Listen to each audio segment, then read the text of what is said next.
Lucky বয়স কত? 27 হবে, 27। 27 বছর বয়স। আপনি আমাদের এই অনুষ্ঠানটা শোনেন না? জি। আচ্ছা, তো ঠিক আছে, শুরু করেন যেখান থেকে বলার আছে। জন্ম জেলা কোথায় আপনার? আমার জেলা ব্রাহ্মণবাড়িয়া। ব্রাহ্মণবাড়িয়া, বলেন। জি। আমি যখন জন্ম হই তখন আমার বাবা মা নাকি আমাকে পানিতে ফেলতে গেছিল। এই গল্পটা আপনি কার কাছ থেকে এটা শুনেছেন? আমাদের পাড়া প্রতিবেশী, আমার আত্মীয় স্বজন সবাই বলে। এটা কি আসলে ফান করে বলেছে নাকি জি আসলে? না, ফান করে বললে তো হয়তো 2-1 জন বলতো, কিন্তু সবাই বলতো না। কেন কেন মানে আপনি কয় নম্বর সন্তান ছিলেন? আমি ছিলাম 3 নাম্বার সন্তান। আর আগের দুইজন? আগে আমার সর্বপ্রথম একটা বোন, তারপরে ভাই, তারপরে আমি, আর আমার ছোট একটা ভাই। আপনার পরও আরেকজন হয়েছে। জি। তো আপনাকে কেন পানিতে ফেলতে গেল? আমাকে পানিতে ফেলতে গেছে যে আমি মেয়ে, তাই যে আমার বাবা মেয়ে বিয়ে দিতে যৌতুক লাগবে, টাকা লাগবে, এই জন্য। সেটা তো আপনার, আচ্ছা আমি শুনি পুরো গল্পটা। এটা আপনার বড় বোনের ক্ষেত্রে হয়েছে এরকম? জি না, শুধু আপনার শুধু ক্ষেত্রে? আমার বেলাই। আচ্ছা, ফেলতে গিয়েছে, তারপর? জি, তারপর নাকি আমাদের পাড়া প্রতিবেশী ফুফু হয়, তারপরে আমার কাকিহারা সবাই নাকি বলছে যে ওরে যদি না পালতে পারো তাহলে আমাদেরকে দিয়ে দাও, ওর ফালানোর দরকার নেই, আমরা পালবো। তো এটা বলার পরে মানে আমার বাবা মা হয়তো একটু ভয় পাইছিল না কি, সেটা তার আমি বলতে পারি না। তো আর ফালাই নাই, না ফালায় যখন আমার বয়স 5 থেকে 6 বছর, তখন আমাকে অন্যের বাড়িতে কাজে দেয় 50 টাকা মাসে। তখন আমার 50 টাকা মাসে আমাকে কাজে দেয়। তো আমাদের পাড়া প্রতিবেশী এক ফুফু হয়, ওনার বাসায় কাজে দেয় 50 টাকা মাসে। তো 50 টাকা মাসে দেয়, আমি তার ছোট মানুষ ওই রকম কাজ করতে পারি না। তখন এই যে হাড়ি তার মানে পাতি। আপনাকে কখনোই লেখাপড়া করায়নি? জি না। আচ্ছা। তারপরে ওই যে ফুফুরা রান্না বাড়া করতো, এগুলো আগে নিয়ে দিতাম, ঘরটো ঝাড়ু দিতাম, মানে বড় এটা কোনো আপনার কাজ বাড়ির করতে কাছাকাছি পারতাম ছিল? না। জি, Okay. আমাদের বাড়ির পাশাপাশি ছিল। জি। তো মানে ওইরকম বড় ধরনের কোনো কাজ করতে পারতাম না। আচ্ছা। তো এরকম করে মানে আমার ফুফু আমার খুব মারতো যে কাজ করতে পারিস না কিসের জন্য, তোর বাবা মা তো টাকা ঠিকই নেই।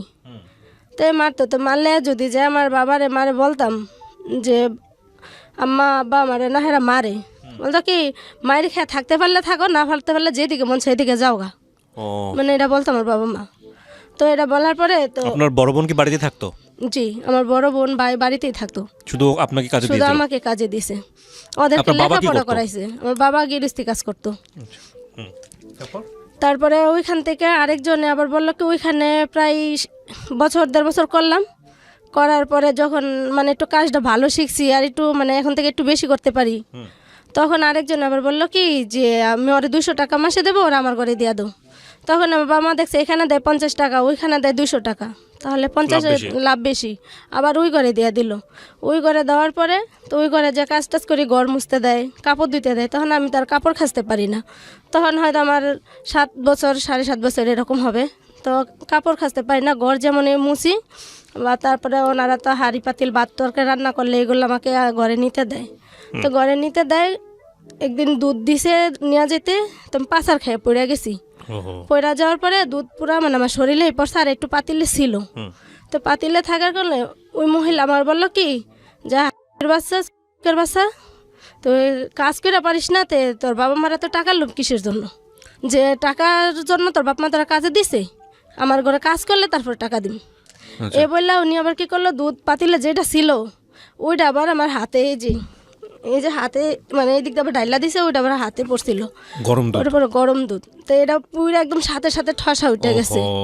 তারপরে আমার বাবার কাছে মার কাছে দৌড়ে গেছি কান্না করতে করতে, যে মা দেখো হ্যাঁ আমার মারছে আর দুধ ডাইলা দিছে আমার হাতের মধ্যে, হাত অনেক যন্ত্রণা করতেছে। তখন আমার বাবা আবার কী করলো, পিড়ার মধ্যে বসা ছিল, ওই পিড়াদ আমার বাড়ি দিছে। কোনো কিছু হলে মানুষে মারবোই, কাম না পারলে মানুষে মারবো না, কাম করা লাগবো তোর, কাম করে খাইতে পারলে খানাইলে কইছি না আমার বাড়ির আশেপাশে আবি না, যেদিকে মন চায় ওইদিকে চলে যাবে। এগুলো করতো এরকম ছোট একটা বাচ্চার সঙ্গে? জি। তারপরে এরকম করবো, তখন কী করবো, সারাদিন বাইরে বসে রয়েছি, আমার বাবা মা আমার ডাইকে কয়টা ভাতও দেয় নাই, যে ভাত খাইতে আসবো ওইটাও বলে নেই। তারপরে সন্ধ্যা হয়ে গেছে, ঘরে জায়গা দিবে না, যদি আবার আমাকে পড়া প্রতিবেশী কেউ যদি আমার কাকিহারা আমাকে ঘরে মানে থাকার জন্য রাত্রেবেলা জায়গা দিত, তাহলে আমার মা মানে খুব বিশ্রী বিশ্রী বাসা গালাগালি করতো। আর আমার আব্বা যে আবার ওই ঘর ভাঙচুর করতে যাইতো, যে আমার কিসের জন্য জায়গা দিছে, আমার কাজের জন্য দিছে, আমার কাজ করতে হবে। তারপরে আবার ওই বাড়িতেই গেলাম কাজ করার জন্য, যাই আবার কাজ করি। তো ওইখান থেকে আবার মনে হয় 2-3 বছর করলাম। 2-3 বছর করার পর তারপরে কী করলো, আরেকজনে বললো যে 500 টাকা মাসে দিবে। তখন 500 টাকা দিবে, তখন আর ওই ঘর আমার রাখবে না, তখন ওনার ঘরে 500 টাকা দিল। 500 টাকা, উনি আবার চেয়ারম্যান ছিল, 500 টাকা মাসে দিবে। এখন বইলা নিছে, নেওয়ার পরে উনি আর আমাকে টাকা দেয় না। যে সরকারি যত চাউল, আটা, গম এগুলা দেয়, মানে টাকার পরিবর্তে ওইগুলা দেয়। তো ওইগুলা দিতেই তখন দেখে যে আমার বাবা মা যে হেরা তো ক্যাশ টাকাটা পাইতেছে না, হ্যাঁ তো দরকার ক্যাশ টাকার, হ্যাঁ তো চাউল ডাউলের দরকার নাই। তারপরে এখানে 5-6 মাস রাখলো, রাখার পরে ঢাকা একজনের বাসায় দিয়া দিল 1000 টাকা মাসে। আচ্ছা, আবার ঢাকা দিল 1000 টাকা মাসে। তো উনি আবার পুলিশে চাকরি করতো, আমাদের সম্পর্কে কাকা হয়, গ্রামবাসী, পুলিশে চাকরি করতো। তো ওনার এখানে নিয়ে আসলো। তো ওনার এখানে আনার পরে সব কাজই করতে পারি, এখন একটু বড় হয়েছি, 10 বছর এরকম হয়েছে, সব কাজ করতে পারি। তো কাজ করতে পারি, কিন্তু ওই লোকটাও খুব ভালো ছিল, মানে আমার কাকা যে উনি বা ওনার ছেলেরা খুব ভালো ছিল, কিন্তু ওনার বউটা একটু জল্লাদ টাইপের ছিল। মানে উনি কখনো গরম ভাত খাইতে দিত না, সবসময় পান্তা ভাত দিত, আর সকালবেলা বাসি রুটি দিত। ওকে। তো এগুলা দিত। তো একদিন ওই কাকা বলতেছে, কয় যে ওই মাইয়া ছোটোবেলা থেকে এই পর্যন্ত কষ্ট করে আইছে, তো তুমি ওর সাথে এমন করো কিসের জন্য? ওরে ধরে মারো। ফজর উঠতো, উনি নামাজ পড়তে উঠতো, নামাজ পড়তে উঠলে তখন আমি তো সারাদিন কাজ করে, তো ফজর উঠতো আর উঠতে পারতাম না কাজের জন্য। তো না উঠলে উনি কি করতো, লাথি মারতো, নাহলে ঝাড়ুদা পিঠা দিত। ওহো, ঝাড়ুদা পিঠাইতো না, তো লাথি দিত ওইটা কাজ করার জন্য। তো কাজ করতাম, আবার ওইটা কাজ করতাম। কাজ করার পরে তো ওই কাকাটা প্রায় সময় দেখা যায় তো ওনার সাথে বাজারে গেলে উনি আবার রুটি এটা ওটা মানে দোকান থেকে কিনা খাওয়াইতো, দেখতো যে ঘরে ঠিকমতো খাইয়া পারি না, ওনার স্ত্রী দিত না, তো উনি দিত, দোকানে নিয়ে খাওয়াইতো। তো খাওয়ানোর পরে ওইখানে মেলা কদিন কাজ করছি, প্রায় 3 বছরের মতো এরকম করলাম ওইখান থেকে। তো ওইখান থেকে কাজ করার পরে আমার বড় খালামণি, আমার আপন খালামণি, উনি এখন মারা গেছে। তো ওনার ছেলেরা আবার অনেক উপরে ইটালিতে থাকে, ওই দেশের নাগরিক, আমার 2টা খালাতো ভাই। আচ্ছা। আর একটা ঢাকা উত্তরাতে জায়গা কিনছে, ফ্ল্যাট করতে 5 তলা, মানে ওনারা আর্থিক অবস্থা অনেক ভালো। আচ্ছা। তো আমার ওই খালাম্মা বললো কি যে ওনার আবার একটা ছেলে, মানে 3 নাম্বার ছেলেটা আবার ডাক্তারি করে কুমিল্লাতে, কুমিল্লা কুচাইতলি এখানে ডাক্তারি করে, ওনার ওয়াইফও ডাক্তার। তো ওইখানে আমার খালামণি বললো যে তো ওরে তো সব বাড়িতে কাজের জন্য দেশ, তাহলে এক কাজ কর, ওরে বাসায় দিয়া দে, মানে আমার খালাতো ভাইয়ের কথা বলতেছে। তারপর যে ওর বাসায় দিয়ে দে, হ্যাঁ ওর বাসায় দিয়া দে, ওর একটা ছেলে হয়েছে 1 মাস, ও ওইখানে থাকবে, ওই বাচ্চাটারে রাখবে, ও ওইখানে ওরে একটু পড়ালেখা যদি করানো যায়, তো একটা মেয়ে মানুষ, ওরে যেখানে তোর নাম ঠিকানাটা তো লিখতে হবে, ও তো কোরআনটা পড়তে হবে। রাইট। তো আমার মা বলে যে আমার টাকা লাগবে, আমার পড়া না পড়া ওইটা আমার দরকার নেই। তা আমার আব্বা বলতেছে যে আমার টাকা লাগবে, এখন আপনার ছেলে কয় হাজার টাকা দিবে মাসে? তো হ্যাঁ আমার খালামা বললো যে তাহলে তো আমি তো টাকার বিষয়টা আমি বলতে পারি না, তাহলে আমি ফোন দিয়ে জিজ্ঞাসা করি যে ও কয় টাকা দিতে পারবে। ও যদি বলে যে কয় টাকা দেবো, তাহলে আমি আইসা সামনের সপ্তাহে ওরে নিয়ে যাবো। আচ্ছা। তখন মনে হয় আমার খালাতো ভাইরা বলছে, তো আমার খালাতো ভাই বলছে যে আমি 3000 টাকা করে দেবো ওরে। তো এটা বলার পরে আমার মা বলতেছে যে না, 3000 টাকা না, এখন ও সব কাজই করে পারে, ওরা আরো বেশি দিতে হবে। আচ্ছা। তাই আমার খালাম্মা আবার বলতেছে যে টাকা তুই আমার বোন আর ও আমার বোনের মেয়া, তাহলে এখান তো টাকার কোনো কালেকশন না, তুই শুধু দেখবি যে তোর মেয়েটা খাইয়া পইরা ভালো থাকে কি পারে কিনা, যে ভালো থাকতে পারে কিনা ওটা দেখ। তাহলে আমার মা বলে যে আমার টাকা লাগবে, আমার ওইগুলা দেখার টাইম নেই। তারপরে আমার খালাতো ভাই এখানে আমার নিয়ে গেল 3500 টাকা মাসে দিল। আচ্ছা, আপনি কি ঢাকাতে আসলেন তখন? না, কুমিল্লাতে। আচ্ছা। জি, তখন কুমিল্লাতে গেলাম। কুমিল্লাতে যাওয়ার পরে ওইখানে যাওয়া 2 মাস পরে আবার আমার মা নিয়ে আসলো চালাকি করে আবার ঢাকাতে নিয়ে আসলো আরেকজনের বাসায় নিয়ে আসলো। উনি আবার 5000 টাকা দিবে। ওনার মা আবার প্যারালাইসিসের রুগী ছিল, মানে ওনার পায়খানা মাখানা সব বিছানায় করে, ওইগুলা পরিষ্কার করতে হবে। তো ওইগুলা পরিষ্কার করতে হবে, ওইটা বললে ওইখানে নিয়ে আসলো। তো এখানে এসে আমি এখানে কুলাইয়ে পারি না, কারণ আমি পায়খানা প্রস্রাব তো আর আমি একলা পারি না। পরে ওনারা খুব মারামারি করে, মারার পরে তখন আমি কি করলাম, আমার মারে বললাম। আমার মা আবার প্রতি মাসে আসে টাকার জন্য। আচ্ছা। টাকা নেওয়ার জন্য আসে। তাই টাকা নেওয়ার জন্য আসে। তো আমার মারে বললাম যে মা, আমি না এই কাজ করতে পারি না, এই জন্য না হ্যাঁ আমার খুব মারে আর আমার ঠিক মতো খাওয়ান দেয় না, কিছু না। তা আমি এখানে থাকবো না, আমি কবির ভাইয়ের বাসায় যাম, আমার ওইখানেই দাও। তা আমার মা বলে যে না, তা এখানেই থাকে, না টাকা বেশি দেয়। হুম তা এখন কী করবো, আমার তার আনে না, নাই না দেশে। তার পরে আমি আর চিনি না যে আমি একা চলে যাবো। হুম পরে থাকি এখানে, এখানে থাকার পরে প্রায় 2 বছর মতো এখানে থাকি। এখানে থাকার পরে আবার কুমিল্লাতে যাই। আচ্ছা আবার কুমিল্লাতে যাই, আমার খালাম্মার সাথে আবার বাড়িতে যাই বেড়াইতে, মানে Okay. ঈদের সময় বাড়িতে বেড়াইতে যাই। ওকে যাওয়ার পরে আমার খালামুনি আসে আবার আমাগো বাড়িতে, আমার নানার বাড়ি আর আমাগো বাড়ি পাশাপাশি বাড়ি। ওকে তো ওইখানে আসে, তো আসার পরে আমার খালামুনির সাথে আমি না বললা চুরি করে চলে যাই কুমিল্লাতে। ওকে কুমিল্লাতে চুরি করে চলে যাই। যাওয়ার পরে ওনার আবার আরেকটা বেবি হয়, ওকে আমার খালাতো ভাইয়ের বড় আবার আরেকটা বেবি হয় ছোট। তো ওইটার আবার বয়স, তখন আমি যখন যাই তখন 15 দিন মাত্র বয়স, হুম একটা ছেলে বেবি হয়। তো 15 দিন বয়স, তখন আমি ওইখানে যাই। যাওয়ার পরে কবির ভাই বলতেছে যে এখন তো আমার 2টা বাচ্চা, হুম তাহলে যদি অন্য বাহিরের মানুষ রাখি তাহলে দেখা গেল যে আমরা 2 জন যাবো গা অফিসে, যে কাজের মহিলারা রাখলাম চিনা না জানান, যদি আমার বাচ্চা নিয়ে যায় বা বিক্রি করে দেয় তখন কি করব। তো একটা কাজের বুয়া রাখলো আর আমারে রাখলো। তো আমার মারে তখন 4000 টাকা দেয়, আমার আচ্ছা খালাতো ভাই 4000 টাকা দেয়। ওকে 4000 টাকা দেওয়ার পরে এখন আমি আবার ওইখানে, আমার খালাতো ভাই আমাকে খুব আদর যত্ন করে, খুব আদর যত্ন করে। তারপরে একটা মসজিদে আমাকে কোরআন শরীফ পড়ায়। হুম আমার খালামুনি আমার খালাতো ভাইরা বলে যে বাবা আমার, তখন আপনার বয়স কত হতে পারে আনুমানিক? যখন আমি আবার আমার খালাতো ভাইয়ের বাসায় যাই হ্যাঁ তখন আমার বয়স 12-13।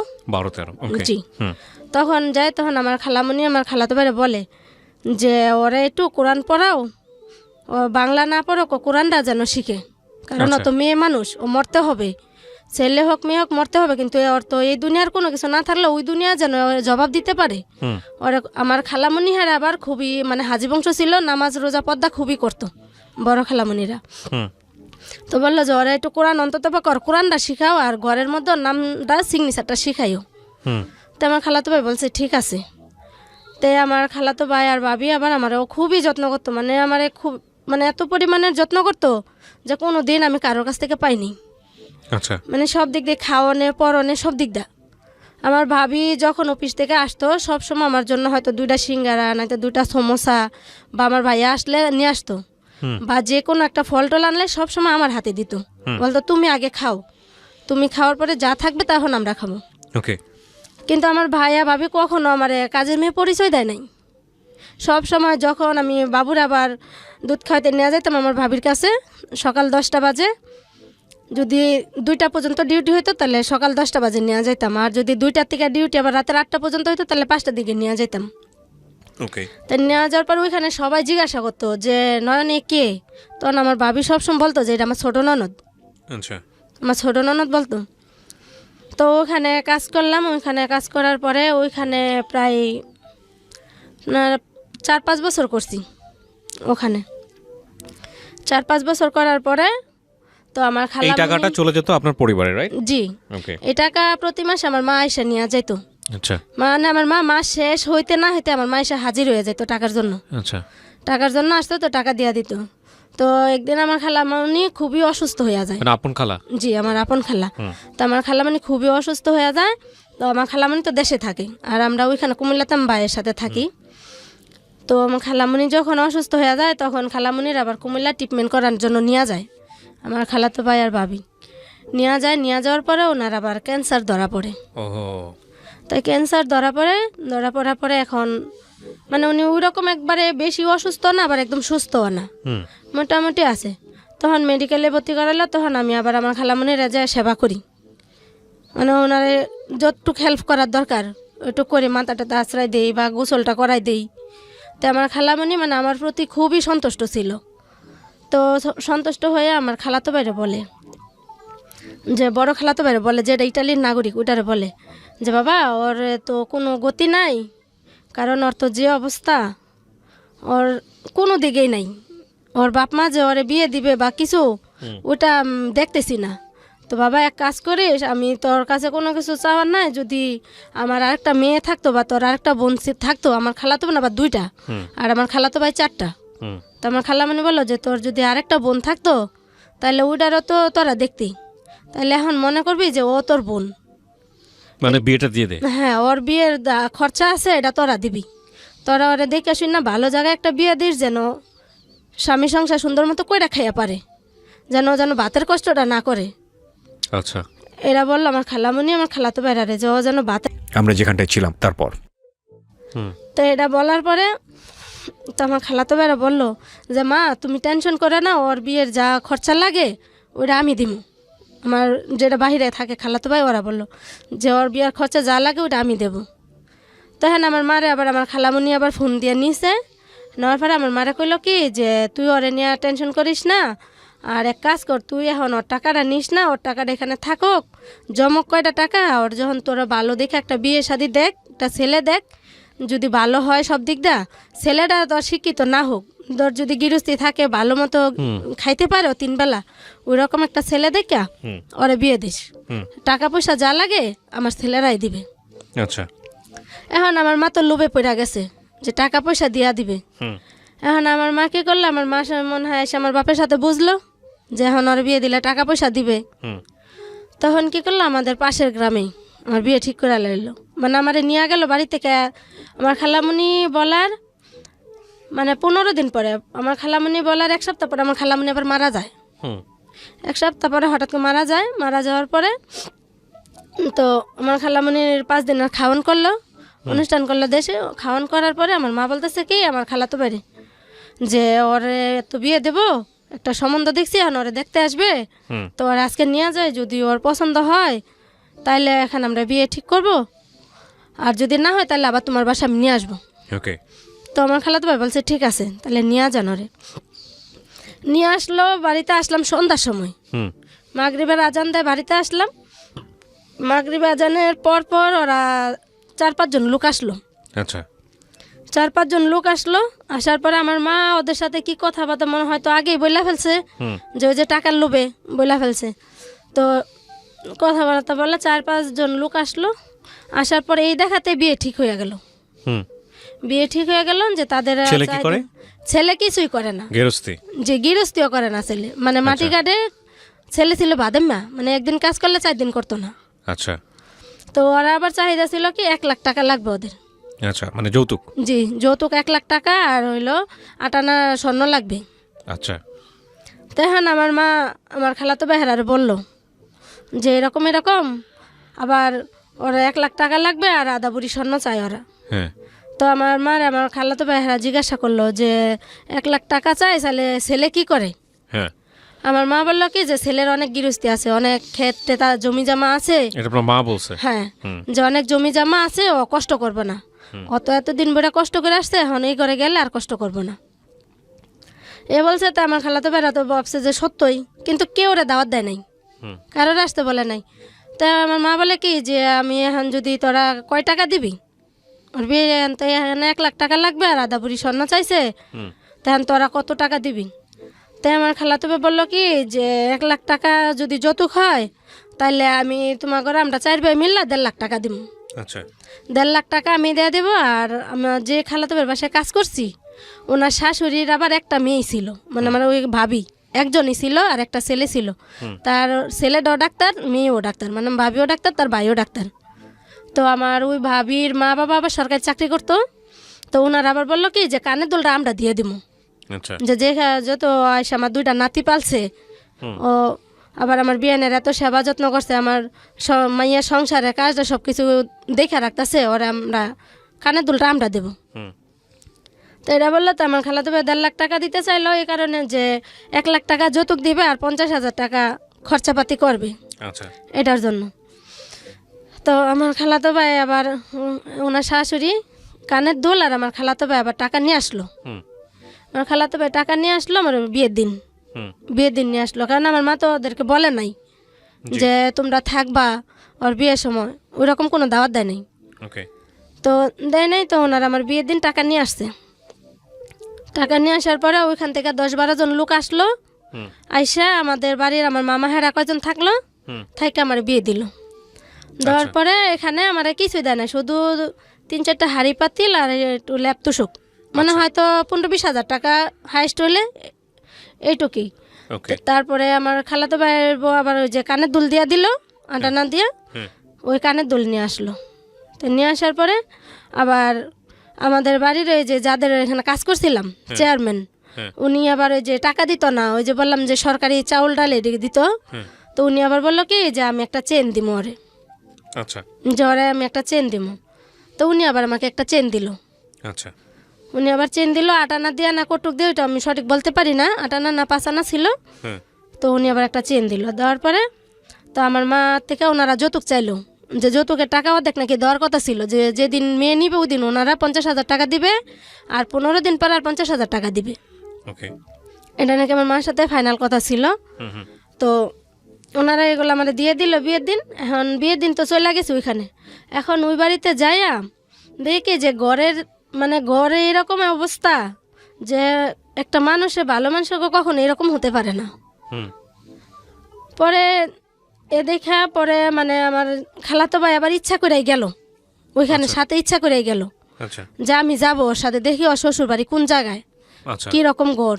ওকে তো গেল যায়া আমার খালাতো ভাই ওইখানে ঘর দেখে একদম বৈশা গেছে মাথায় হাত দিয়া। কিচ্ছু নাই না কিচ্ছু নাই, ছেলে হয়েছে খাটো এইটুকানি, তারপর কোনো কাজ করে না। তারপরে এই যে পাশের বাড়ির মানুষের জিজ্ঞাসা করে, বিয়ের আগে তো আপনি দেখছিলেন, আপনি বিয়ে করলেন কেন তাহলে? এত আমি তো ছেলেরা দেখি নাই। ছেলে না দেখে আপনি কবুল বলছেন? জি ওকে আমি ছেলেরা দেখি নাই। ছেলে আমার যখন বিয়ে হয় আমার কাকার ঘরে আমি ছিলাম। হুম আর যখন আচ্ছা ঠিক আছে, তো আমরা এই ধরনের সমালোচনা না করি, ঠিক আছে? আপনার পছন্দ হয়নি ছেলেকে দেখে? জি। তারপর তারপর ছিল, তো আমার খালাতো ভাই ওইখানে দেখে মাথায় হাত দিল, যে এটা কি দেখা দিল, না আছে ছেলে, না আছে জায়গা জমি, না আছে কিছু, ছোট একটা ঘর, এতে 2টা ভাই, ওরা আবার 2 ভাই ছিল।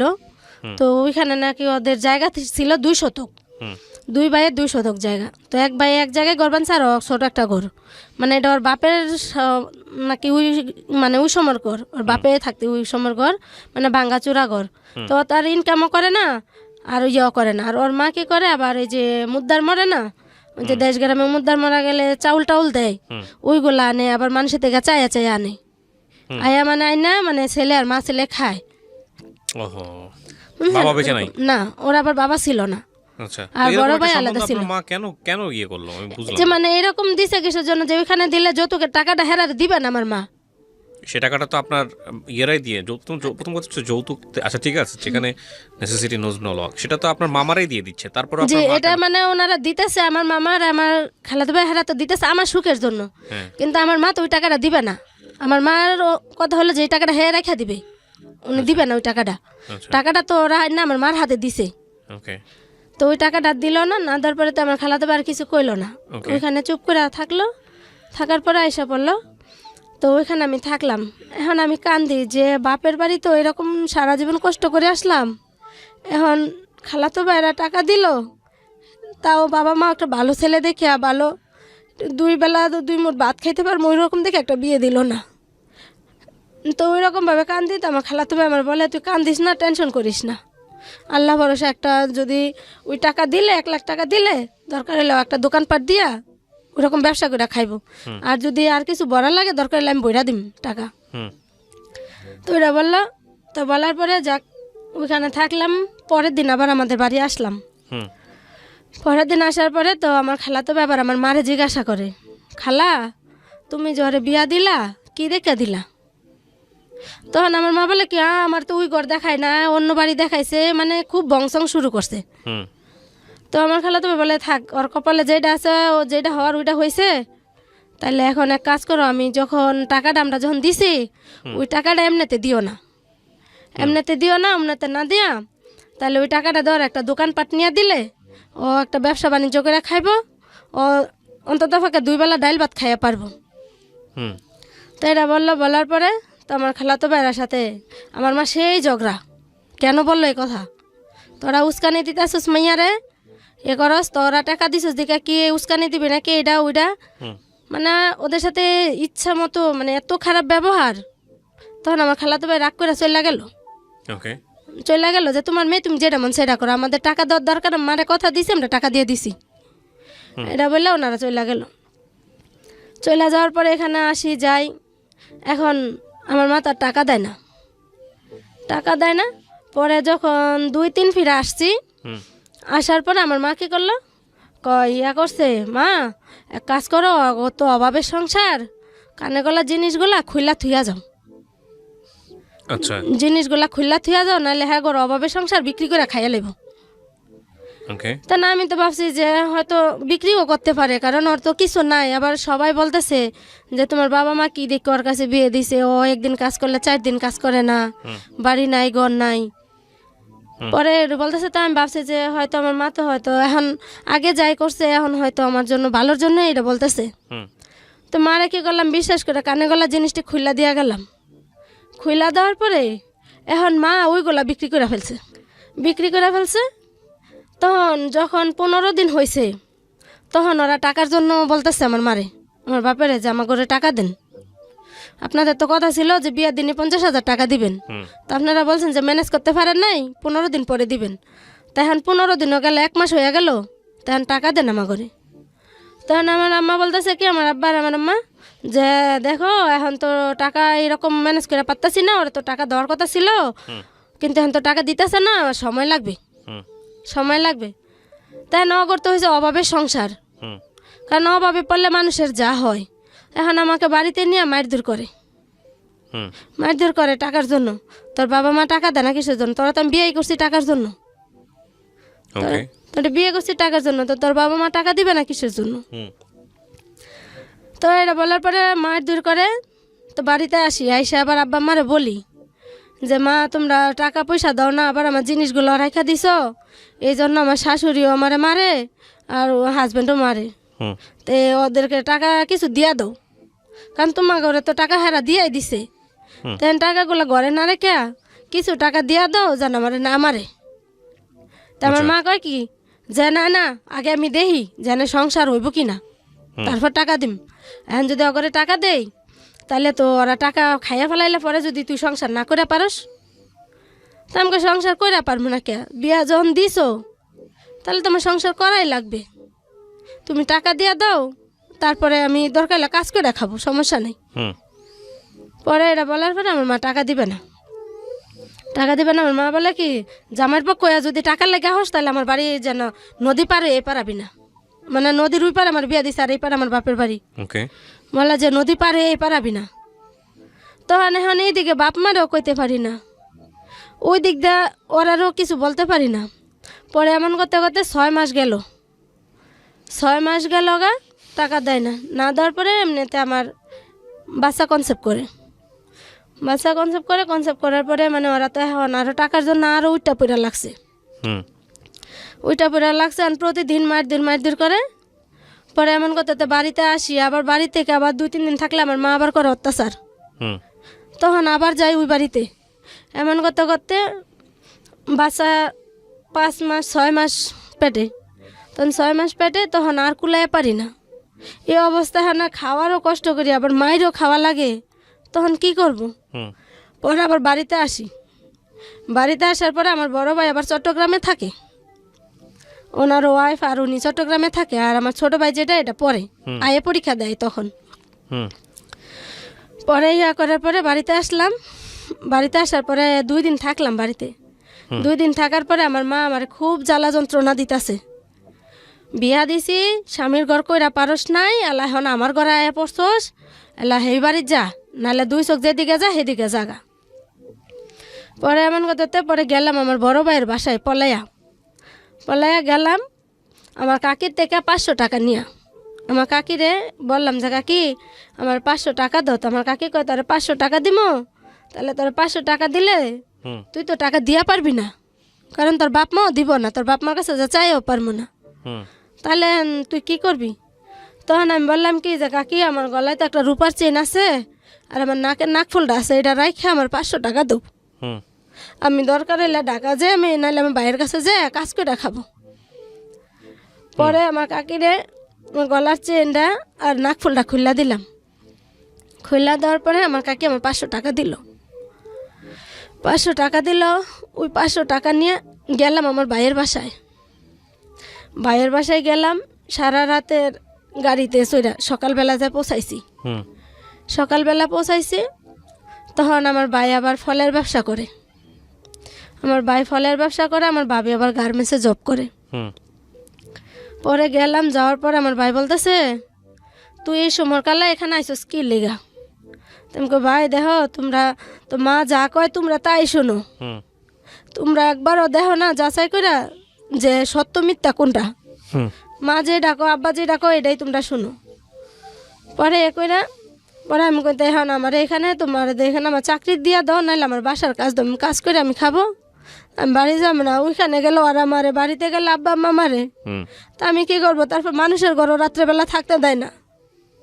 মানুষের ঘরে যদি রাত্রেবেলা থাকি, মা বিশ্রী বিশ্রী বাসা গালাগালি করে, তখন হেরা বাধ্য হয়ে আমার ঘরতেন বাইর করে দেয়। হুম পরে এটা বলার পরে তখন আমার ভাইয়া আমার বোঝা কি তুই যা, তুই বাড়ি শ্বশুর বাড়ি জাগা। হুম তখন আমার ভাই আবার আমার 500 টাকা দিয়ে দিল। তখন আমি বললাম যে ভাইয়া আমার কাছে তো গাড়ি ভাড়া নাই, তাহলে আমি এখন কীভাবে যাব?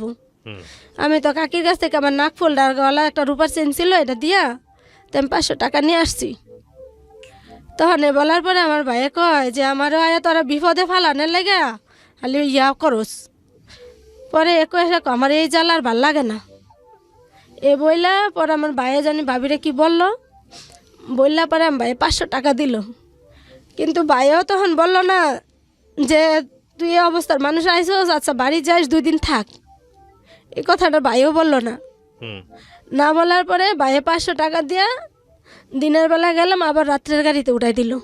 হুম রাত্রের গাড়িতে উঠাই দিল, আইসা আবার আমার শ্বশুর বাড়ি গেলাম। শ্বশুর বাড়ি গেলাম, যাইয়া ওইখানে গেছি, পরে তো বিশ্রী গালাগালি, পরে টাকা না নিয়ে আসতে পারবি না, এ পারবি না, ও পারবি না, পরে আবার মারা। তাই মারার পরে আবার আসলাম বাড়ি। কী করবো, আমার তো কোনো কোল নাই, হয়তো বাড়ির থেকে আবার মার খেলে ওইখানে যাই, ওইখান থেকে মার খেলে বাড়িতে আসি, পরে আবার বাড়িতে আসি। আসার পরে তখন আমার মা আবার আমাকে গালাগালি শুরু হয়। গালাগালি শুরু হওয়ার পরে আমাকে বাড়ির পাশে একজনের এখানে আমি কই তোমাকে এখানে আমি কাজ করবো, আমার শুধু 2 বেলা 2টা খাওয়ান দিও, আর কিচ্ছু লাগবো না। এই পেটে বাচ্চা নিয়ে? হ্যাঁ, আমি কই তোমাদের এখানে কাজ করবো, আমি কাজ করলে আমার শুধু 2 বেলা 2টা খাওয়ান দিও, তোমরা খাইয়া যেটা থাকে ওইটা দিও। পরে এটা করার পরে তো উনি কইছে আচ্ছা তুই থাক। উনি আবার একা থাকতো, ওনার ছেলের আবার বাহিরে থাকতো, তো উনি আবার একা থাকতো। তো উনি কয় কি যে আচ্ছা ঠিক আছে, তো তুই আমার ঘরে থাক, আমার একটু রান্না বাইরা দিবি, আর আমরা 2 জন একসাথে খামো। কথাটা কিন্তু আমি বাবা টাকা পয়সা দিয়া পারবো না, বা তোর বাচ্চা হওয়ার সময় যদি কোনো সমস্যা হয়, তোর বাপ মা যদি টাকা পয়সা না দেয়, হুম তখন কিন্তু আমি এর দায় বাই নিয়ে পারবো না। হুম তা আমি কইলাম কি যে ফুফু তুমি ওই চিন্তা করো না, আল্লাহ যদি আমার হায়াত দেয় বাঁচমো, আর যদি হায়াত না দেয় মরে যাম। তুমি আর শুধু আমি যে কয়দিন থাকি ওই কয়দিন তুমি আমার খাওয়ান দিয়ে আমি তোমার ঘরে সম্পূর্ণ কাজ করে দিম। পরে এই পেটে বাচ্চা নিয়ে হ্যার গরম মুইসা দেই, রান্না বাড়া করি, উঠান ঝাড়ু দেই, ঝাড়ু দিয়ে এমন করে 2 মাস কাজ করলাম। 2 মাস কাজ করার পরে 9 মাসের সময় আমার মেয়ে হলো। আচ্ছা মেয়ে হলো, মেয়ে হওয়ার পরে তখন মেয়ে আবার নর্মালি হইলো। মেয়ে হওয়ার 1 সপ্তাহ আগে আবার ওকে বাড়ি থেকে এসে আমারে নিয়ে যায়, মানে কোন উদ্দেশ্যে যেন নিয়ে গেছে আল্লাহ জানে। হ্যাঁ 1 সপ্তাহ আগে আবার আসছে, আইসা আমারে নিয়ে গেল। নিয়ে যাওয়ার পরে বলতেছে কয় তোকে বাড়ি থেকে টাকা দিতে টাকা দিলে তাহলে আমি তোর আর মারবো না, টাকা দিলে আর মারবো না, আমি যে কোনো একটা কাজ কাম করে খামো। হ্যাঁ তা আমি বললাম যে দেখেন আপনি যে আমার মারেন টাকার জন্য, আমি তো বাড়িতে যে বলি টাকার জন্য, আর আমার বাপ মা যদি না দেয় তাহলে আমি কি করব? হ্যাঁ তখন উনি বললো কি যে টাকা যদি না আনোস তাহলে আমার বাপের তো অর্থ সম্পদ নাই, যে ওই অর্থ সম্পদ দিয়ে আমি তোরে খাওয়াবো। হুম তো এমন করে যাক গালাগালি করে মারে ধরে। 1 সপ্তাহ থাকলাম, 1 সপ্তাহ থাকার পর আমার মেয়েটা হইলো। মেয়ে হওয়ার পরে যাক 7 দিন ওইখানে ছিলাম। হুম ওইখানে 7 দিন ছিলাম। আমাকে বাড়িতে মেয়ে হওয়ার পরে খবর দিয়েছে আমার মারে, আমার বাপেরা খবর দিল। খবর দেওয়ার পরে আমার বাপ মা কেউ যায় নাই। আচ্ছা না যাওয়ার মধ্যে আমার ছোটো ভাইটা গেল। আমার ছোটো ভাইটা গেছে 1 কেজি মিষ্টি নিয়ে, 1 কেজি মিষ্টি নিয়ে গেছে, আর কিছু নাই।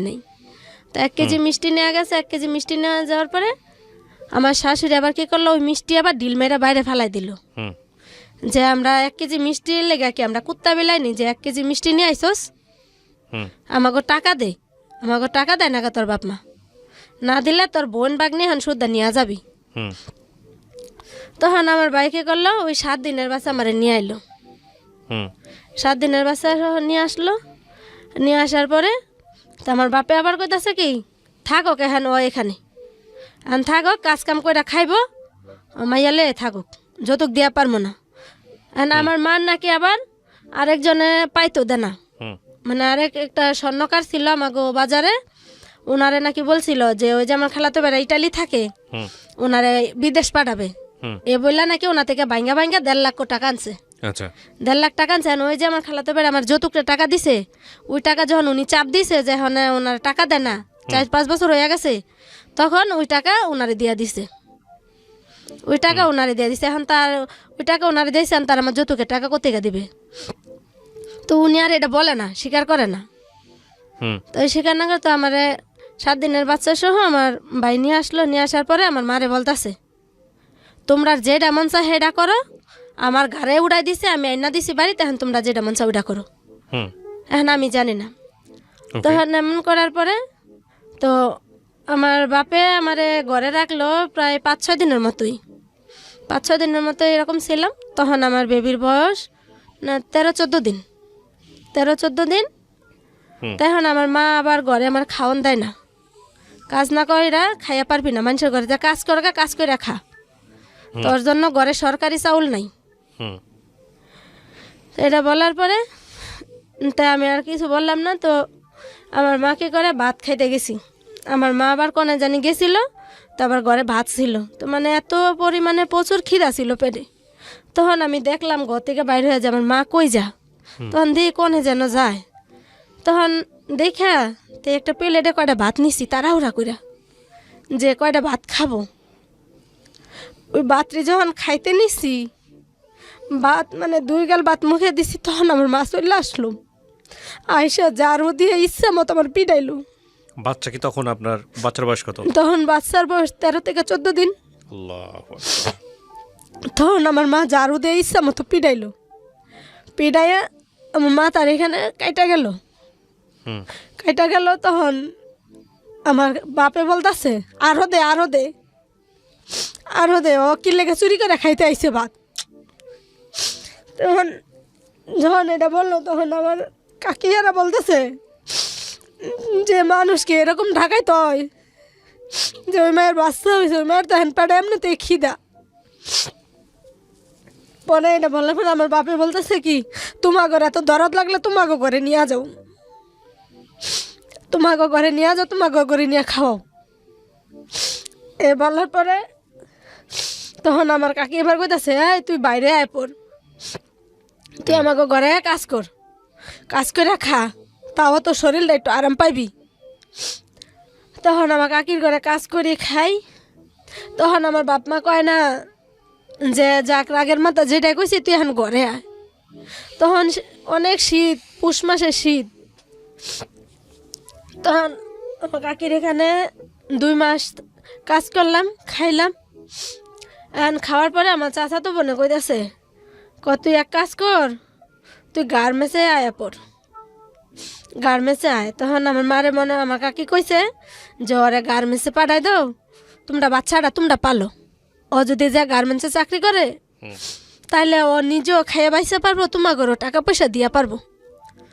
তখন আমার মা রাজি হয়ে গেল এক চান্সে যে গার্মেন্টসে গেলে এখন টাকা বেশি আসবে সে টাকা নিবে। তখন কি করলো এমনকার আমার 2 মাসের বাচ্চা ওইটার আমার মা আমার আব্বা বললো কি যে তুমি ইয়া গার্মেন্টসে যাও গা যাইয়া চাকরি করো আমি বাচ্চা আমি পালমু। তখন আমি কই যে ওইটুকু বাচ্চা তুমি কেমনে পালবা ও তো আর ফিটার খাইয়া পারে না ওর তো ফিটারও খাওয়াই নেই কয় এমনিতেই খাইব। পরে তখন মানে আমারও রাগ লাগছে যে কোনো করলে নাই এখন আমার তো নিজেরও তো জীবন বাঁচানো লাগবে।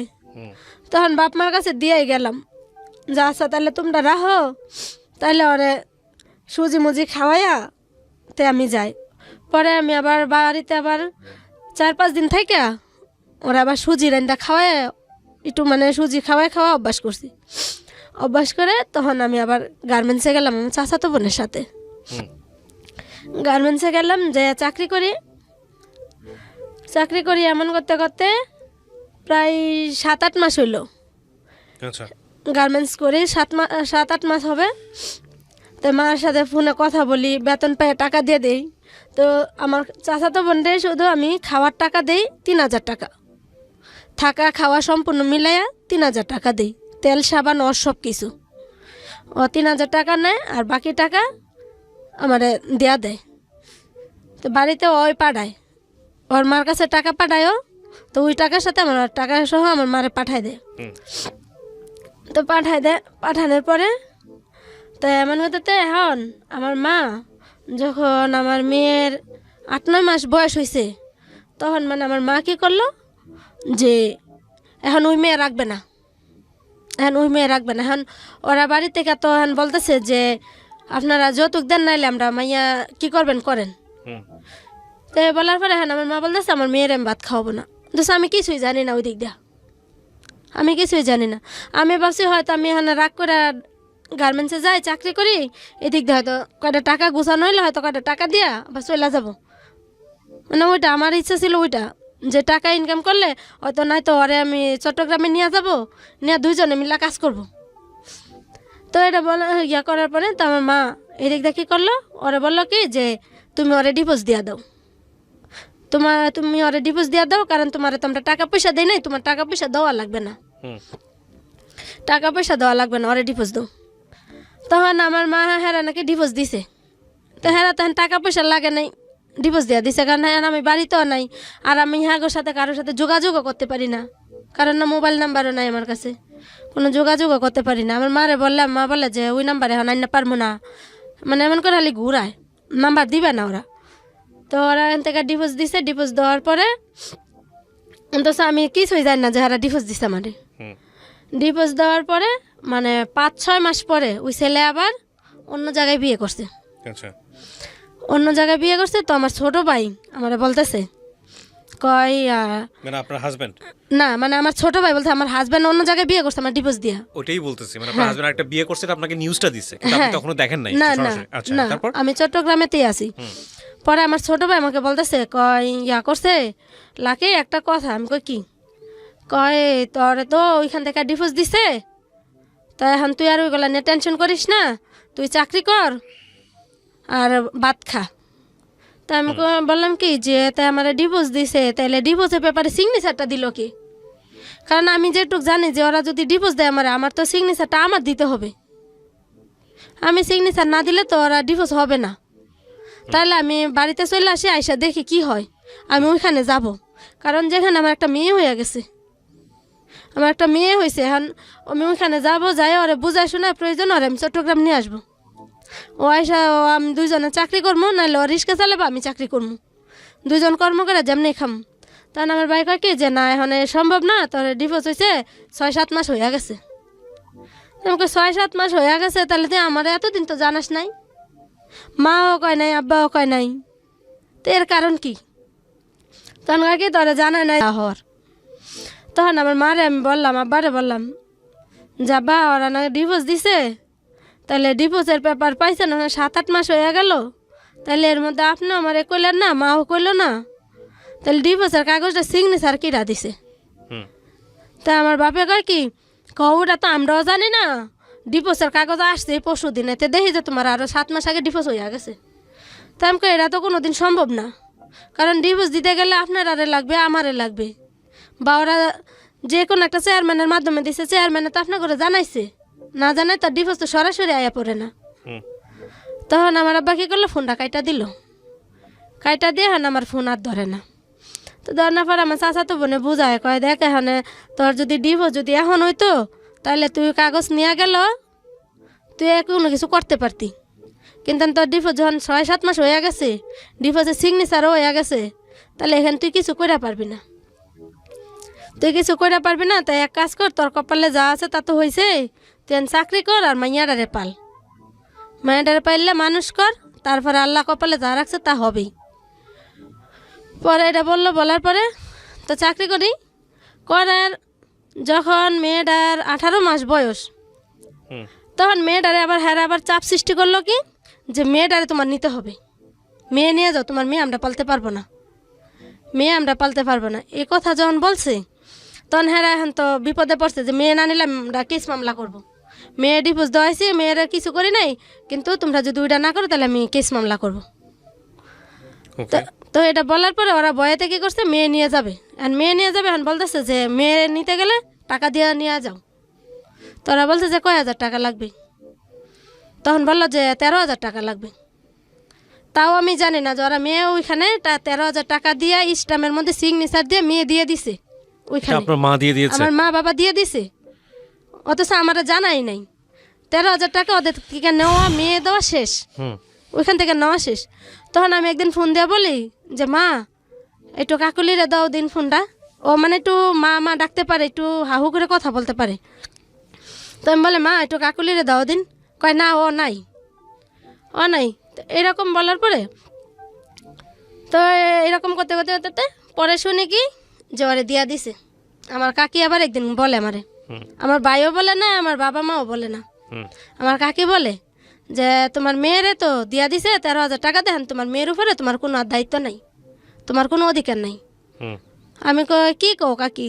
কহ আমরা সামনে ছিলাম, স্টামের মধ্যে সিগনেচার দিছে তোমার মা, তোমার মা তোমার বাপে স্টামে সিগনেচার দিছে।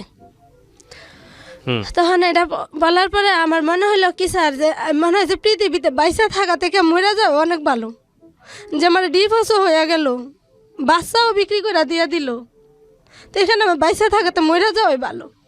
তো জুলুমের চূড়ান্ত রূপ যেটাকে বলে, যদি পরে আসলে আমি যদিও এক পক্ষ শুনতেছি, মানে ওনার কথা যদি সত্য হয়ে থাকে তাহলে জুলুমের চূড়ান্ত রূপ। হ্যাঁ, পরে এটা বলার পরে তখন আমি কান্নাকাটি করি, কান্নাকাটি করার পরে এমনিতে 2-3 মাস পরে কোরবানি চলে আসে। হুম, কোরবানি চলে আসে, হ্যাঁ আমার বাবা আমারে, আমি বলতেছি যে আব্বা আমি বাড়িতে আসি, কয় না তোমার বাড়িতে আসার দরকার নাই, বাড়িতে এলে গ্যাঞ্জাম হইব। কিসের গ্যাঞ্জাম? আমার ডিভোর্স হয়ে গেছে, বাচ্চা দিয়া দিছো, তাহলে আর এখানে আমার গ্যাঞ্জামের কি আছে? পরে কয় না তুমি আবার বাচ্চার কাছে গেলে পরে ওরা কেস মামলা করবে, এ করবে, মানে আমার বাবা আমার ভয় দেখাইতে আছে। হুম। পরে আমি আর আসলাম না। না আসার পরে আল্লাহর কি রহমত, কোরবানি ঈদের আগের দিন আমার বাবা মারা যায়। আল্লাহর রহমত Stop কেন করে। বলতেছেন? তাই এটা তো আমার উপর জুলুম করছে, এটা আল্লাহর রহমত বলবো না? যে আর বাইসা তাহলে তো আরও জুলুম করতো, বাইসা তাহলে তো সে আরও জুলুম করতো আমার উপরে। পরে আমার আব্বা কোরবানির আগের দিন মারা যায়। আমি আসলে এই কথার প্রেক্ষাপটে কি বলবো আমি বুঝতে পারছি না, বাট এটা আপনার মনের দুঃখের বহিঃপ্রকাশ। বাট কোনো মৃত্যুকে আল্লাহর রহমত বলা যাবে না, এটা আসলে আমার জানা মতে এটা এটা বলা উচিতও না। যাই হোক, আপনি বলেন, আপনার মতো করে বলছেন যেহেতু, বলেন। হ্যাঁ, তারপরে মারা যায় ঈদের আগের দিন। পরে আসি বাড়িতে, হুম, বাড়িতে আসি, আসার পরে মানে আমার মনের ভিতরে এত একটা কষ্ট লাগছে যে এত জীবন ভরে কামাই করেও দিলাম, যে টাকার জন্য স্বামীর ভাত খাইতে পারি নাই, ছোটোবেলাতে ইনকাম করতেছি, এখন সন্তানটাও কাইরা নিল। মানে এই যে একটা কষ্ট, মানে এখন কি বাপের জন্য কানবো না আমার নিজের জীবনের জন্য কানবো? ওরা কান্না করতেছি। পরে মানে আমার বাবা যে মারা গেছে, মানে আমার মন থেকে এখন পর্যন্ত মানে আমার যে বাপের জন্য একটা মাফ করা, দোয়া করা, এটা আমার এখনও স্যার আসে না, এখন পর্যন্ত আমার ভিতর থেকে এটা আসে না। পরে আমি কান্না করতেছি, কান্না করার পরে তখন আমার কাকাহারা বলতেছে যে মা যাই হয়েছে না হয়েছে, এখন তোর বাপের রে তুই মাফ করি দে, কারণ তোরা ছোটোবেলা থেকে তো অনেক অত্যাচার করছে, আমরা নিজের চোখে দেখা। তারপরে আমার 2 ভাই বলতেছে কো আব্বারে মাফ করে দে। পরে সবাই বলতেছে, বলার পরে হ্যাঁ আমি বললাম কি যে আমি তো মাফ করেই দিছি, তো মাফ করেই দিছি, আমার কপালে যা আছে তা হয়েছে, মাফ করেই দিছি, কিন্তু আমার অন্তর থেকে যে মাপটা ওইটা এখনও আসে না। মানে এটা পরে যাক মাটি দিল, মাটি টাটি দিয়ে আবার আসলাম গার্মেন্টসেই, আবার চট্টগ্রাম গেলাম, যে চাকরি বাকরি করলাম। চাকরি বাকরি করার মধ্যে আমার মা কী করলো, আবার আমার জন্য বিয়ে ঠিক করলো। আবার বিয়ে ঠিক করলো, ঢাকায় থাকে ছেলে, তার বাপ মা ঢাকা থাকে, তার বাড়ি হচ্ছে খুলনা। হুম, বিয়ে ঠিক করে ওইখান থেকে আমার চাচাতো বোনের থেকে আমার মিথ্যা কথা বললা নিয়ে আসে যে মা অসুস্থ খুবই, আমি যেন শীঘ্রই আসি ঢাকা। আমার মা আমার খালার বাসায় ঢাকা, ওটা বললাম ছোটো খালামনির বাসা আবার ঢাকা, বলে যে ওইখানে আসছে। তো ওইখানে আসি আমি, ঢাকা রাত্রের গাড়িতে চলে আসি, আসা দেখি আমার মা সুস্থ মানুষ বসা, এখানে বসা। পরে আমার খালার বাসায় ওরা, ওর বাপ নাই, তো ওই ছেলের বাপ ছিল না, মানে ওই ছেলের বড় ভাই, হুম ওই ছেলের বড় ভাই, ওই ছেলের মা, ওই ছেলের বড় বোন আমাদের খালামণির বাসায় গেছে। তো যাওয়ার পরে ওইখানে আমার মা আমার খালামণি বলতেছে, তোমার এই ছেলের সাথে বিয়ে দেবো, ওই ছেলেটা কেমন লাগে? আচ্ছা তো বলে ওই ছেলের সাথে বিয়ে দিবেন মানে? আপনারা সব কিছুই করতেছেন, আমারে কোনো সময় কোনো কিছু জানান না কেন? আমার কি জানার অধিকার আমার নাই? আমার কি কোনো জানারই অধিকার নাই? পরে আমার খালাম্মা হেরা কইতেছে, তোর বাপও মরা গেছে, এখন তোরে পালবো কিডা? আমি কই যে আমার তো এত জীবন তো আমার কেউই পালে নাই, আমি তো বুঝে রয়েছে পর থেকে আমি নিজেই কর্ম করে খাইতেছি, আমার তো কেউ পালে নাই। পরে ওইটা বলার পরে তা আমার মা কইতেছে যে এখন এনে এনে বিয়ে দে, এনে সংসার করি খাও, এনে কপালে যা আছে তো হয়েই গেছে, এখন আর কি করবা? এখন কি করবা? এখন আগে যা যা হয়েছে এ মন থেকে মুছালাও। পরে আমার ভাইয়েরাও কইতাছে যে যা হওয়ার হয়েছে এখন এনে রাজি হয়ে যা। পরে যাই হোক এনে বিয়ে হইলো, এনে বিয়ে হলো। বিয়ে হওয়ার পরে দিয়ে ওই ছেলে আবার নিশা খায়। আচ্ছা নিশা খায় ওই ছেলে, যাই কাজ টাজ করে ওই টাকা দিয়ে নিশা খায়। আমি গার্মেন্টসে জব করি, আমার টাকা দিয়ে কোনো রকম ঘর ভাড়া দিয়ে যাই একটু ডাল ভাত ঘরে খায়, আর বাকি টাকা দিয়ে নিশা খায়। নিশা খায় নিশা খায় এমন করতে করতে তো এখানে 1 বছর গেল। 1 বছর যাওয়ার পরে আবার আমার একটা বাচ্চা কনসেপ্ট করে। তখন আমি বলি যে আমি বাচ্চা নেব না, এখন আমি বাচ্চা নেব না। তখন ওই ছেলে বলে কি যে তুমি যদি বাচ্চা না নাও, তুমি যদি এই বাচ্চা নষ্ট করো, তাহলে আখিরাতের দিন তুমি আমার ওই বাচ্চার জবাব দিতে হবে। তখন এখন তো বড় বিপদে পড়ে গেছি, এখন কি করব? বাধ্যতা হয়ে এখন বাচ্চা নেওয়া লাগবে। পরে ওই বাচ্চা নিলাম। বাচ্চা নেওয়ার পরে যখন ওই বাচ্চা হয়েছে, ঢাকাতেই হয়েছে, হওয়ার 1 মাস আগে ওই ছেলে আবার কি করছে, বাড়ি গেছে আমার ওই ছেলের মার কাছে রেখা। কিন্তু ওই ছেলের বাড়িতে আবার বউ আছে, বাচ্চা আছে, সেটা আমি জানি না। পরে বাড়িতে গেছে, তো আমার ছেলে হয়েছে আমাকে বাড়িতে এসে আবার আমার আবার ছেলে হওয়ার 1 সপ্তাহ আগে আমার ছোটো ভাই যেটা, এটা আবার আমার নিয়ে আসছে 1 সপ্তাহ আগে ঢাকার থেকে। কয় এখানে থাকবি, এখানে থাকলে এলা আবার কি না কি হয়, তাহলে এলা বাড়িতে ইয়া। পরে বাড়িতে নিয়ে গেল, বাড়িতে গেলাম। আর বাড়িতে যাওয়ার পরে আমার ছেলে হইলো। ছেলে হওয়ার পরে ছেলে আবার নর্মালি হইলো, আল্লাহর রহমত, টাকা পয়সা লাগে না, নর্মালি হইলো। হওয়ার পরে 1 সপ্তাহ পরে এখন ওরা বলতেছে কি ছেলের বাপেরে যে এখন ছেলে হয়েছে, তোমার মেয়ে এসে নিয়ে যাও, তোমার বউ নিয়ে যাও, বউ ছেলে নিয়ে যাও। তখন ও আবার কি করছে, ওর মারে নিয়ে আসছে। মারে নিয়ে আসছে ওরা, কিন্তু এর আগে কিন্তু 1 বছর ভিতর ওদের বাড়িতে আমাকে নেয় নাই, হুম দেশে নেয় নাই। কারণ দেশে নিলে আমি জানি না ফেলবো যে ওর বউ আছে, বাচ্চা আছে, ওকে দেশে নেয় নাই। যখন ছেলে হয়েছে তখন আর ঢাকাতে আসে নাই। তখন আমার এদিক দিয়ে সোজা ওদের বাড়িতে নিয়ে গেল। ওদের বাড়িতে নিয়ে গেল। বাড়িতে যাওয়ার পরে এখন আমার মাও গেছে আমার সাথে, আমার মাও গেছে। কিন্তু আমার মা কিন্তু জানে হুম যে ওই ছেলের বউ আছে, বাচ্চা আছে, কিন্তু এখানে যৌতুক লাগবে না, ওরা যৌতুক চায় না, এই জন্য এখানে দিয়ে দিছে আমারে। পরে বাড়িতে নিয়ে গেল। বাড়িতে যাওয়ার পরে যখন বাচ্চা নিয়ে ঘরে ঢুকছি, ওরা আবার আরেক বাড়িতে ভাড়া থাকে, মানে ওর বউ যে বাড়িতে ওদের বাড়িতে ওইখানে আমারে নেয় নাই, ভাড়া একটা বাসা নিছে, ওই বাড়িতে নিয়ে উঠাইছে। হুম ওর মা আবার 1 সপ্তাহ আগে চলে গেছে ওই বাসায় দেশে, যে আমার ওই বাসায় নিয়ে গেছে।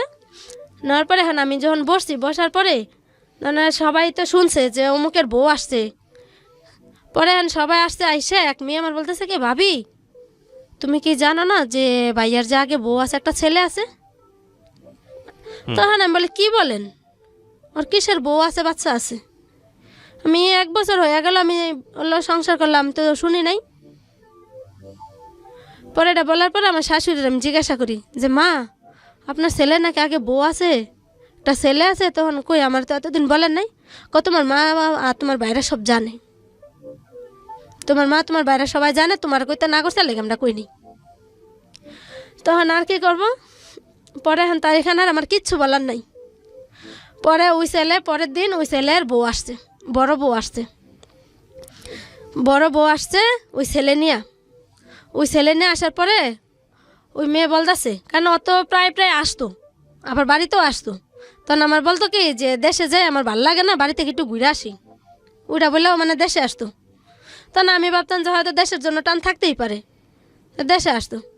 তো আমি যখন ওই ছেলে আর ওই ওর ওয়াইফ আসলো, আসার পরে আমার বলতেছে কয় তুমি একটা মেয়ে, আমিও একটা মেয়ে, তুমি একটা নারী হয়ে আরেকটা নারী সর্বনাশ কেমনে করলা? এই যে আমার একটা ছেলে, তুমি এর উপরে কেমনে বিয়া বইলা? তখন আমি বললাম যে দেখেন, আমি কিন্তু জানি না, আপনি ওরা জিজ্ঞাসা করেন বা শাশুড়িরে জিজ্ঞাসা করেন, ওরা কিন্তু কেউ আমারে বলে নাই। যদি আমি জানতাম তাহলে আমি বুঝি যে একটা সংসার ভাঙা কি কষ্ট, তাহলে আমি কখনো, আমি একটা মেয়ে হয়ে আর যেখানে তোমার বাবা মা নাই, আমি কোনোদিনও তোমার সংসার ভাঙতাম না। পরে এটা বলার পরে তখন ওই মেয়ের হয়তো কি শিখাই দিছে নাকি, আমি তো আর জানি না, ওই মেয়ে নিজের ইচ্ছে কি বলছে। তখন ওই মেয়ে আমার বলে কি যে আচ্ছা যাই হোক, এখন হইয়া যখন গেছে, এখন দুইজনে মিল্লা জিল্লা সংসার করবো, দুইজনে বোনের মতো সংসার করবো। তুমি দেখো আমার তো মা বাবা নাই, আমার বাবা মা মারা গেছে, আর আমার কোনো ভাইও নাই, আমার একটা বোন শুধু। ওই বোন আমার বড় আর ও হয়েছে ছোটো। তখন আমি বললাম ঠিক আছে, তখন আমি আর কিছু বললাম না। পরে 2 দিন থেকে ঢাকা চলে আসি। ঢাকা আসার পরে আর আমি বলি যে তুমি যে বাড়িতে বিয়ে করছো, বউ আছে, তো তুমি তো আমার বললা না, তুমি তো আমার বললা না, তাহলে তুমি না বললে সেটা এমন একটা কাজ করলা, তুমি আমার জীবনটা নষ্ট করলা, ওই মাইয়ের জীবনটা নষ্ট করলা। তাহলে তুমি তো ইনকাম যেই কয় টাকা করো, তুমি নিশা খাইয়ে শেষ করে ফেলাও। তাহলে ওই মেয়েটা দেশে ওই পোলাটা লেখা কষ্ট, আমারও এখন বাচ্চা লেখা কষ্ট করা লাগবে, আমি এখন চাকরিও করে পারবো না, তাহলে আমি কি করবো? যখন রেডি করছে, এখন ওই বউ প্রেশার দেয়, প্রেশার দেওয়ার পর ও কী করলো, পলাই গেল গা, ও গেল পলাইয়া। কত সালের গল্প এটা আনুমানিক? এটা আজ থেকে কয় বছর আগের? 4 বছর আগে। 4 বছর আগে। আমি গল্পের একেবারে শেষের দিকে চলে আসছি, তো আমি কটা কোশ্চেন করি আপনাকে। জি। এই হাজবেন্ডের সঙ্গে কি আপনি এখন আছেন নাকি ওনার সঙ্গে না। ডিভোর্স হয়ে গেছে? ওনার সাথে ওই divorce বাচ্চাটা হয়েছে। কি আছে আপনার কাছে? জি, আচ্ছা। ওই বাচ্চা আছে, ওই বাচ্চা আমার মা বিক্রি করছে। ওই বাচ্চা বিক্রি করতে পরে ওই ছেলের বাবা এসে আবার ওই ছেলেরে নিয়ে গেছে। ও আপনার দ্বিতীয় সন্তানকে নিয়ে গেছে ওই ছেলের জি। বাবা? পরে আচ্ছা। আবার আমার মা এখন আবার নিয়ে আসছে, আবার এখন নিয়ে আসছে। আপনি বর্তমানে আপনার যিনি সাথে করে নিয়ে আসছেন উনি কি আপনার হাজবেন্ড? জি। কতদিন হলো বিয়ে করেছেন? ওনার সাথে আমার বিয়ে হয়েছে 3 বছর। 3 বছর। ওনার সঙ্গে সুখে সংসার করতেছেন? জি। ওনার অনুমতি আছে? আপনি রেডিওতে গল্পটা বলেন? জি। উনি জানতো পুরো গল্পটা? জি। আচ্ছা, তো এখন আপনি কি করেন? এখন আমি এতদিন গার্মেন্টসে জব করছি, এখন 1 মাস যাবো তো আমাকে গার্মেন্টসে জব করতে দেয় না। উনি কি করেন? ও টাইসের কাজ করে। টাইলসের কাজ করে। উনি সমস্ত গল্প জানে আপনার? জি। বর্তমান সংসারে কোনো বাচ্চা কাচ্চা আছে? জি না। বাচ্চা কাচ্চা নাই? জি না। তো আপনার 2টা বাচ্চা, প্রথম বাচ্চাটা কোথায় আছে আপনি জানেন না? জানেন কি? প্রথম বাচ্চা এখন শ্বশুর বাড়িতে। শ্বশুরবাড়ি মানে হচ্ছে হলো ওর বাবার কাছে, যেখানে বিক্রি করে দিয়েছিল ওখান থেকে নিয়ে আসছে ওর বাবা। জি। আর দ্বিতীয় বাচ্চা যেটাকে বিক্রি করে দিয়েছে আপনার মা, সেটা এটা এখন বর্তমানে আমার কাছে আছে। আপনার মার কাছে আছে? জি। এটা কি আপনার সঙ্গে থাকে? আপনার সাথে যোগাযোগ আছে? আমার সাথে যোগাযোগ আছে বলতে, মানে আমার সাথে যোগাযোগ করলে শুধু টাকা চায়, আচ্ছা। যে টাকা দাও। কিন্তু আপনার তো বাচ্চা, আপনাকে তো দেখে দেখে শুনে রাখতে হবে। তাই আমি টাকা দেই, আমি প্রতি মাসে টাকা দিই, বা আমি আর হাজবেন্ড ওরে না জানাই আমি টাকা দিই, কারণ ওটা তো আমার সন্তান, ও তো আর সন্তান না এটা। আমি তারপর ও থেকে লুকাই লুকাই নিয়ে আপনি টাকা আজকে দিই। এই গল্পটা কেন বললেন? মানে গল্প রেডিওতে আপনি যেহেতু আসছেন এই পর্যন্ত, আমি ধন্যবাদ জানাই। আপনার এই গল্পের সাথে সমাজের একেবারে প্রান্তিক পর্যায়ের অনেক মেয়ের জীবনের গল্প অনেকখানি মিলে যাবে আমি জানি।